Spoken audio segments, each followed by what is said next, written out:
divine, reminding you of your personal genius and how you think in order to actualize what you desire.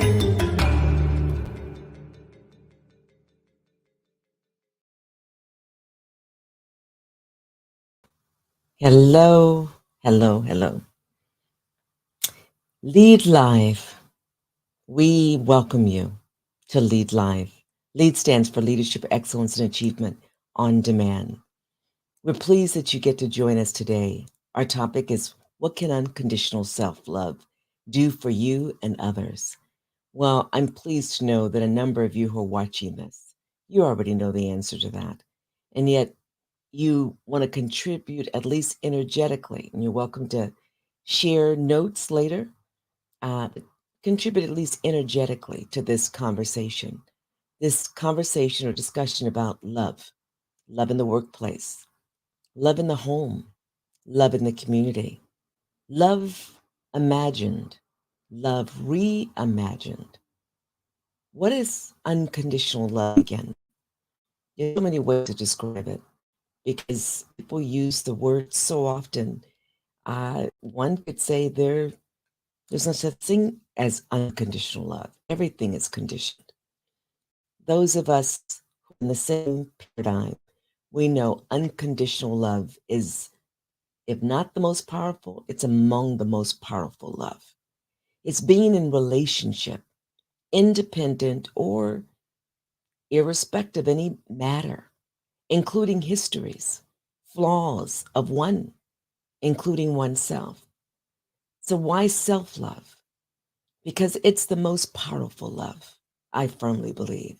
It enables us to fully experience our true essence. And some people call that true essence coming from the source, agape love, healthy love, peaceful love, energizing love, connected love,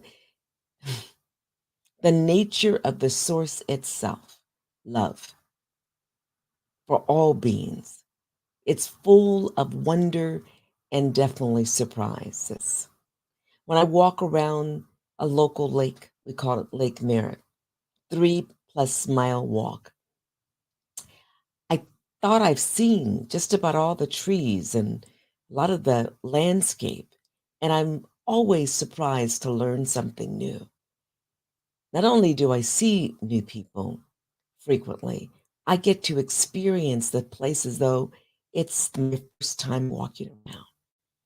That's what unconditional love allows us to experience. When we're experiencing ourselves in that way, we learn anew. Not only are we constantly recreating ourselves at the cellular level, what we were as a newborn is not who we are as an adult, or definitely not an elder. We've transformed many times at the cellular level. Well, imagine the space. All life is constantly transforming. That's one constant of many. One constant is definitely change, independent of our desire for that change. And when we are engaged in unconditional love for the self, we get to experience the wonder, the surprises that are inherent in that remarkable change. And remarkable indeed it is. So what are the, I was thinking earlier, what are the songs that resonate with this type of love? And not for maybe the obvious reasons. Yet for those of you who've heard the magnificent voice of Etta James, at last. And if you've not heard it, I'm sure some rendition of it is on YouTube. And if you've got one of those old vinyls, oh my God, with her voice, it is transformative. It gets me at the anatomic level. Powerful. The song At Last. Wow. One day I may share my shower voice and sing a tune. I don't know that I'll have the fortitude to even try to get into the space of Ed James. Oh my God. What a powerful energy source. Another one by Luther Vandross. A house is not a home. It's much more powerful. Yes, it suggests that it's about more than one person, It's really when you understand your own house, the temple in which you reside. We all have temples, and we honor those temples. Oh my God. Then we understand the power of that message that seems to be about another, and yet it can also translate to understanding and living more fully in one's own house. What about the endless love as sang by Luther Vandross and Mariah Carey? Oh, wow. Two awesome voices. And when you understand that and you relate it to the self, an appreciation for all aspects, not just the physical reality that we observe that's constantly changing. It's not an illusion or a delusion, it's real. It's also the emotional reality of the self. It's the intellectual knowing. It's the emotional. It's the spiritual. Oh my goodness. It's the consciousness, which is the source that we're from, return to, always are. It's one consciousness and many manifestations. And endless love reminds me of the absolute unconditional love that I have for myself. And I remind myself to continue with it. It's awesome. It allows me to not like aspects of myself, to deal with my weaknesses, to grow, and to get into a new space of more endless love. Awesome. What about Al Jarreau? Oh my God. I saw this gentleman when he was supposedly not at his peak, and he was extraordinary. Never forget, it was in San Francisco, at one of the major parks in the Golden Gate Park Arena. I call it maybe a meadow, where there were thousands of people gathered to watch him, Rochelle Farrell, and other extraordinary artists blow, share their instruments. And their instruments literally were not just the songs that came out of their body, it was every part of their body. And Al Jarreau showed us the power of being in sync with his body. He brought his leg up, wrapped it around his neck. Oh my God, the guy was limber. He was older than I am now. And he sang morning. And his heart has found its way. That's part of the power of unconditional love, finding our way. Michael Jackson, what did he sing among many? I'll be there. As a child, I'll be there.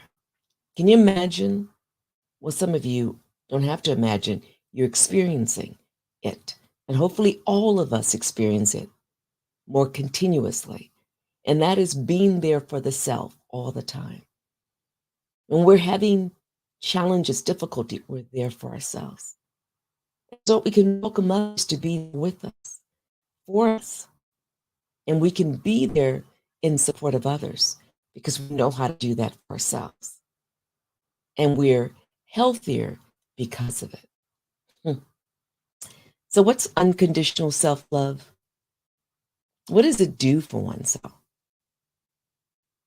For me, it enables calm, reflection, and even in the most difficult, challenging times as a child, a little girl, a teenager, an adult, an executive, as a professional, I was wired, still am, to be compassionate to the other who is seeking out to harm just because they can, or because of jealousy, or because they just don't like, for any rational, in their perspective, irrational or non-rational reason.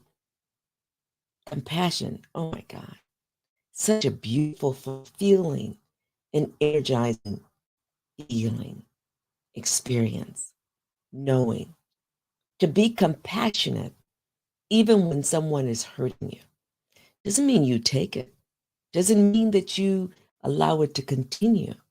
But the power of compassion, the power of being calm, of reflecting, calmly facing circumstances, conditions, and again, even difficulties, choosing to move forward without complaining. That's the point. And every now and then I catch myself, and it's the most uncomfortable experience that I know I have is when I complain. Even if it's in my head and no one hears it. I'm like, what's the point? Let it go, release. And then I calm down again.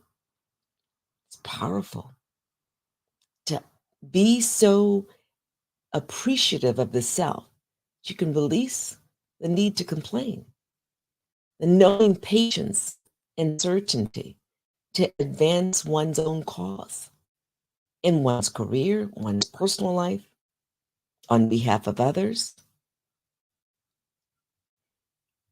Unconditional love helps to build literally a level of inner peace that is profound and facilitates greater understanding of the self. And there's nothing more powerful than to understand oneself. We have a tendency of projecting or assuming, and it's all based upon our inner stuff. When we understand self, we don't need to project. Doesn't matter what the projection is. We are more inclined to be open to receiving, to hearing, to listening, to understand, to learn, to leverage, to facilitate, without the need for the other to be anything like us. Otherwise, if we don't practice self-love as just part of our everyday behavior, our habits, we are wired to want others to be us because we're seeking us all day long. I know it sounds a little bit egocentric. And the reality is, why are we here? Some of us believe we're here to grow. And where does that growth start and end? With self. And how do we grow? By engaging with the world around us, with those of you and many others. We benefit from the engagement, and we benefit more when we are ourselves, honoring ourselves in unconditional loving way. Those ways manifest differently for different people. So what's the influence of that self-love, that unconditional self-love on others? Well, for certain, you probably say some of these things are obvious. It enhances relationships. You're no longer trying to seek you in the other, first and foremost, because you already know you. You're no longer trying to resolve a problem with yourself through the other. Then you're open to the other more, to enhance relationships. And those relationships are maybe sustainable relationships. They're short-term relationships. They're in different environments. They're when you walk into a department store or into a corporate setting to facilitate a meeting, or you're walking down the street and you happen to see a group of young people who are jockeying for positions, and you see the fun and laughter, and you automatically open up to that wonderful energy, rather than maybe historically, which you may have done, which is clutch your purse, look around, and be fearful. Now, it's important to be safe and be responsible and guard your safety. Yet that's one thing. And another is to assume everyone is out to get you or to undermine you because of whatever, their age, their height, their color, how they dress. We're open to more people when we are open to ourselves. When we experience unconditional love for the self, we can automatically transmit that to the other, even if we never meet the other. Because as we believe, many of us, and increasingly more of us, remember we're really all one. We manifest in different spaces and time, just like quantum physics. When they were learning through these different devices that an energy could be literally in multiple spaces, a particular energy source could literally be all around the planet at one moment in time, and they realize, oh my gosh, there's something higher order that's happening here. And it's what some of us have always known. We just appear to be separate, disconnected, and different when we're really more of the same, and we're actually one. We need each other. We leverage each other. We're affected by each other. And the degree to which the others are healthy, we are all healthier. And of course, the inverse is true. So, the influence of self love on others, unconditional self love on others, not only enhances relationships, it facilitates what we need: more communication, transparent, honest communication, collaboration, partnerships, to more fully understand. And it's amazing, and yet it's not. When we engage in deep collaborations and partnerships, even when they make us comfortable, especially when they make us uncomfortable, you realize, wow, at the end of the day, that was actually cool. I got a high on that. That was absolutely remarkable.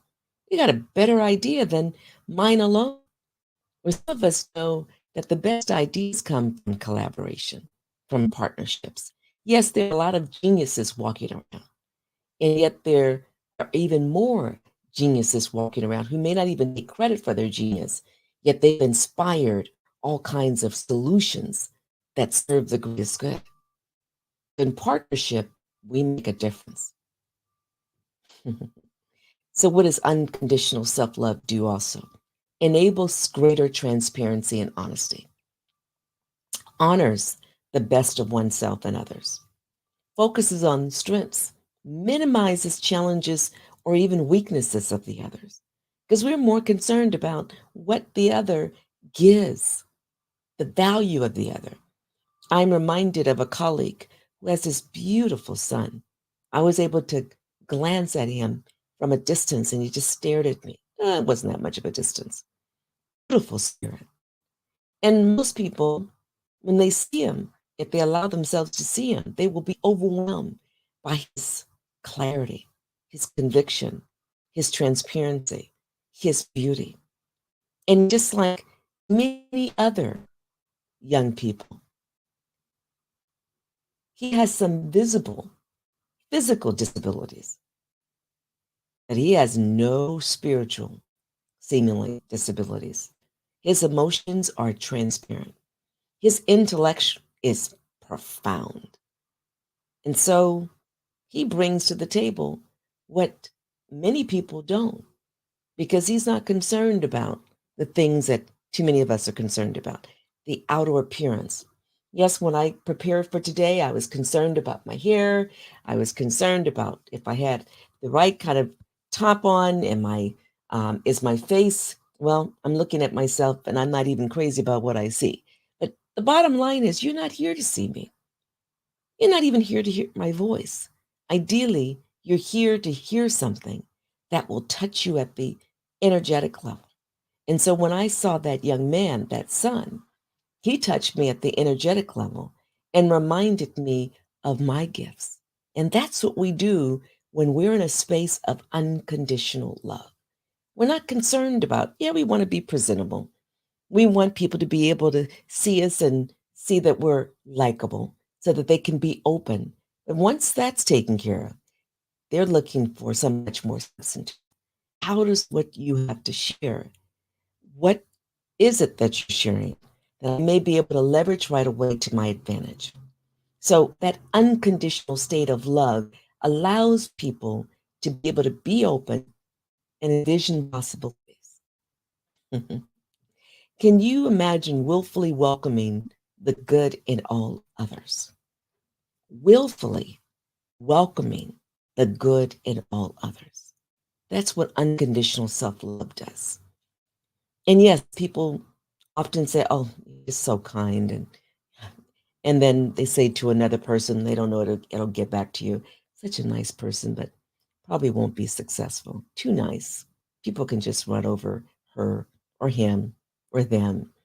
And they don't understand that really that unconditional self-love requires work, requires an unwavering commitment to maintain that against a sea of anger, fear, frustration, distress, disconnects. It requires strength. And so that stronger personal self leads to greater initiatives, profound dreams, clarity in terms of vision, plans, actions, produce more than just desired results.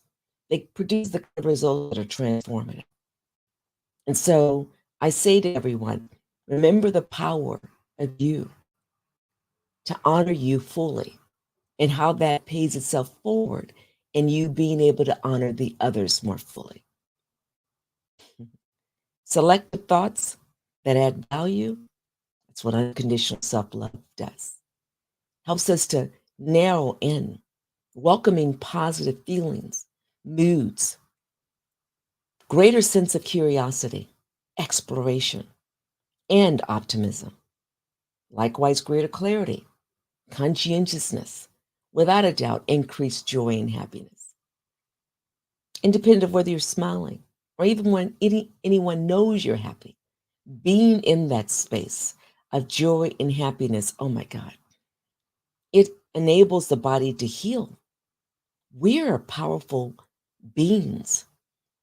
And when we understand that, we give ourselves the right kind of nourishment, not only quality, chemically free foods, not only quality, clean thoughts, messaging coming through. We look at movies, look at those that edify us. Yeah, they're interesting, they're dramatic, yet they edify our spirits. They don't take us to a place that is hard to recover from.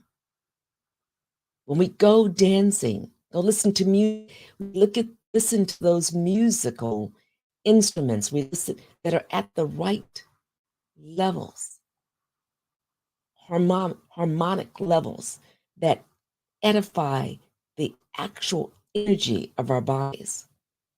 We remove the matters that harm us, such as unhealthy stress. Ultimately, we're better able to do everything, including relating to others, because we have better emotional health, better physical health, better mental health, increased capacity in all settings that allows us to understand our spirit much more in a much more robust way. So we can edify the essence of who we are, pure consciousness, stimulating all the senses, neural connections, adding new cellular activity across all those matters, or all living matters, for the greatest good. So I ask you to imagine big. Love yourself unconditionally just because you can. Why don't?